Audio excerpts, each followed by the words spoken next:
नमस्कार। हिंदू पंचांग के अनुसार यह एकादशी भाद्रपद के शुक्ल पक्ष की एकादशी है। इस एकादशी को परिवर्तनी, पद्मा एकादशी और वर्तमान एकादशी भी कहा जाता है। पद्मा एकादशी के दिन भगवान विष्णु के वामन अवतार की पूजा की जाती है। इस एकादशी के दिन भगवान विष्णु क्षीर सागर में सोते हुए करवट लेते हैं, इसलिए इस एकादशी को परिवर्तनी एकादशी भी कहा जाता है। इस एकादशी का शास्त्रों में बड़ा महत्व बताया गया है। असुरों द्वारा स्वर्ग छीन लेने के बाद देवताओं ने स्वर्ग की पुनः प्राप्ति के लिए पद्मा एकादशी के दिन भगवान विष्णु और लक्ष्मी माता की पूजा की थी।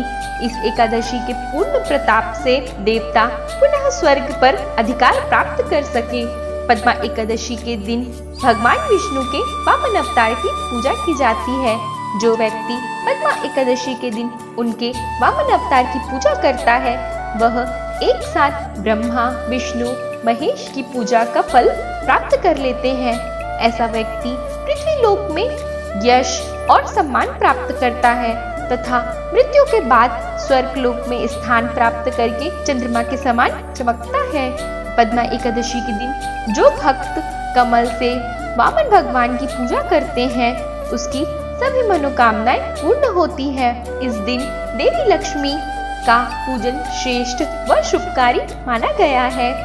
आइए जानते हैं पद्मा एकादशी की पूजा विधि के बारे में। पद्मा एकादशी के विषय में शास्त्र कहता है कि इस दिन चावल, दही या चांदी का दान करना उत्तम फलदायी होता है। एकादशी का व्रत दशमी तिथि से ही आरंभ हो जाता है। व्रत का संकल्प एकादशी तिथि को ही शुभ मुहूर्त में लिया जाता है। पद्मा एकादशी की तिथि पर स्नान करने के बाद पूजा आरंभ करें, भगवान विष्णु की स्तुति करें और पीले वस्तुओं से पूजा करें। पूजा में तुलसी, फल और तिल का उपयोग करना चाहिए।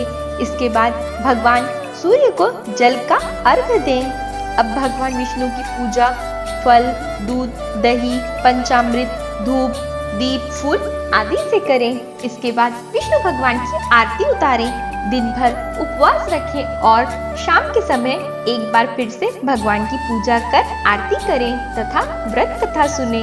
पद्मा एकादशी के दिन विष्णु भगवान को पीले रंग के खाद्य पदार्थों का भोग लगाया जाता है। कथा सुनने के बाद फलाहार करें। अगले दिन सुबह शुभ मुहूर्त में विष्णु जी की पूजा करें और व्रत खोल लें। पहले पहर में भगवान को नारियल, दूसरे में बिल्व फल, तीसरे में सीताफल और चौथे में सुपारी या नारंगी अर्पित करें। इससे पहले पहर में अग्नि होम का, दूसरे पहर में वाजपेयी यज्ञ का, तीसरे में अश्वमेध यज्ञ का और चौथे में राजसूय यज्ञ का फल प्राप्त होता है। इस प्रकार जो मनुष्य विधि पूर्वक भगवान विष्णु की पूजा व व्रत करते हैं, उनका जन्म सफल होता है और वे इस लोक में अनेक सुखों का भोग कर आखिर में भगवान श्री हरि के परम धाम बैकुंठ को चले जाते हैं। आइए जानते हैं पद्मा एकादशी व्रत कथा के बारे में। धर्म ग्रंथों में पद्मा एकादशी का विशेष महत्व बताया गया है, क्योंकि यह पुरुषोत्तम मास के आसपास पड़ती है। इस व्रत से जुड़ी एक कथा भी प्रचलित है।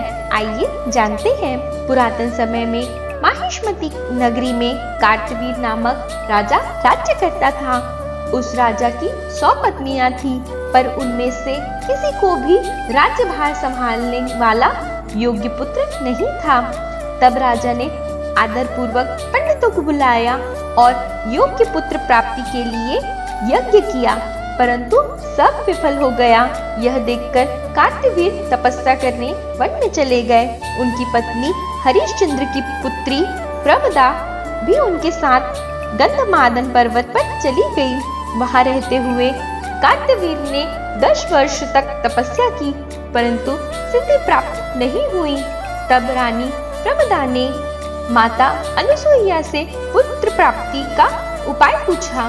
तब माता अनुसुईया बोली, आषाढ़ मास के दोनों एकादशी को विधि विधान पूर्वक व्रत करने से तुम्हारी मनोकामना अवश्य पूरी होगी।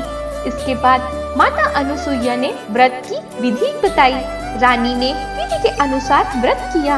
यह देखकर भगवान विष्णु प्रसन्न हो गए और प्रमदा के सामने प्रकट होकर वरदान मांगने के लिए कहा। तब प्रमदा ने कहा, हे भगवान, यदि आप मुझ पर प्रसन्न हैं तो मेरे पति को उनका मनचाहा वर दे दीजिए। प्रमदा का वचन सुनकर भगवान विष्णु कार्तवीर से संबोधित होकर बोले, हे राजेंद्र, आप अपनी इच्छा के अनुसार वर मांगिए, क्योंकि आपकी धर्मपत्नी ने मुझे प्रसन्न किया है।